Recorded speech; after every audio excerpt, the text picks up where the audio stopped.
Dininatti dhufanni haala hin ta'in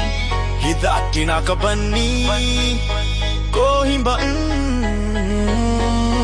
Jattu figidee hatti jabeenya ni fidu gara qulqullummaa kaan annisii ni didu firaa fidina wanta murtee akka lammaffaa keenya shakkii yoomuu darbee higaaf jennee gara kuttaa nagaa hin fennee bakka garaa jala dhufaa kan hunda cabsuu daga'an nu leetu bakka garaa jala dhufaa kan ofii ijaaru gaachana ta'u bakka garaa jala dhufaa kan hunda cabsuu daga'an nu leetu bakka garaa jala dhufaa kan ofii ijaaru gaachana ta'u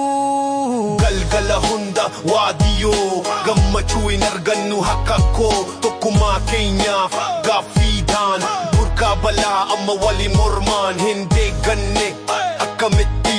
laamsha'uu jade ammas gochitanii sammuu qabeessa qabeenya hin jedhamne moment amma godina gitti barreessi bakka garaa jala dhufaa kan hunda cabsuu daga'an nu leefu bakka garaa jala dhufaa kan ofii ijaaru gaachana ta'u bakka garaa jala dhufaa kan hunda cabsuu daga'an nu leefu bakka garaa jala dhufaa kan ofii ijaaru gaachana ta'u. Yaa'uudha waan jaalannu